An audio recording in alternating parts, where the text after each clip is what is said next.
Kelas 5 yang dimuliakan Allah, setelah pertemuan yang pertama kemarin Asmaul Husna kita bahas mengenai Al-Qawiyyu. Hari ini akan kita lanjutkan dengan Asmaul Husna untuk materi Al-Qayyumu. Mari kita simak bersama-sama.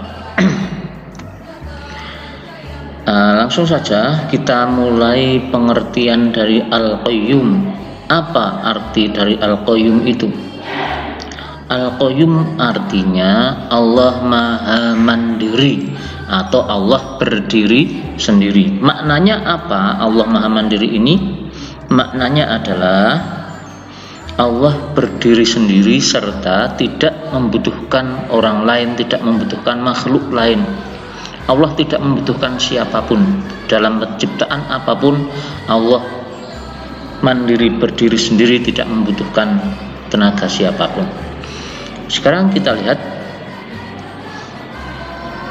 buktinya apa Allah bersifat Al-Qayyum ini. Buktinya adalah Allah menciptakan semua yang ada di bumi dan apa yang ada di langit secara mandiri tanpa minta bantuan siapapun.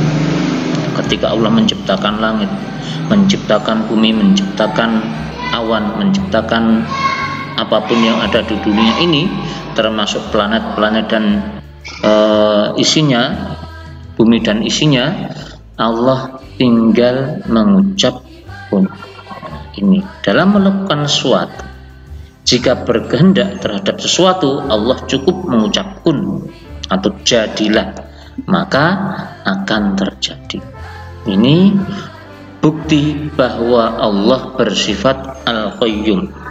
Kemudian anak-anak, kita sebagai seorang yang beriman, kemudian bagaimana cara kita meneladani sifat Al-Qayyum ini?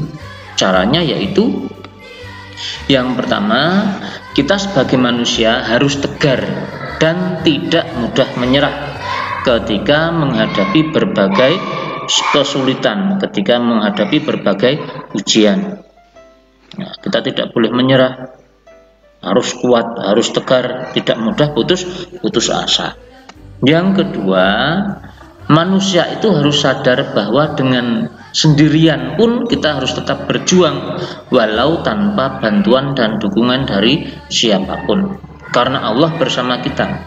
Yakinlah ketika kita manusia ini diuji dengan segala sesuatu apapun, kita hadapi sendiri, karena sebetulnya yang bersama kita adalah Allah Subhanahu wa Ta'ala. Itu cara meneladani sifat Al-Qayyum.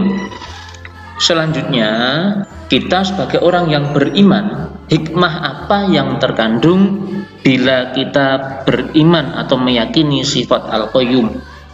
Yang pertama, dengan kita beriman kepada sifat Al-Qayyum Allah, tentu saja akan mengetahui kebesaran dan keagungan Allah, segala perbuatannya dalam puncak kesempurnaan.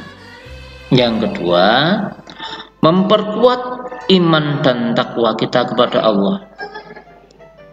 Memperkuat iman dan takwa kita kepada Allah Subhanahu wa Ta'ala. Yang ketiga, hikmahnya ketika kita beriman kepada sifat Al-Qayyum Allah, yaitu kita harus menjadi seorang mukmin yang mandiri dan tidak bergantung kepada orang lain. Kita tidak selalu bergantung kepada orang lain, kita mandiri, kita kuat.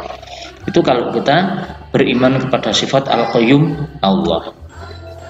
Selanjutnya, membiasakan diri untuk memberi manfaat kepada orang lain. Kita sebagai manusia, setidaknya kita bisa bermanfaat untuk manusia yang lain. Itulah anak-anak hikmah beriman kepada sifat Al-Qayyum Allah.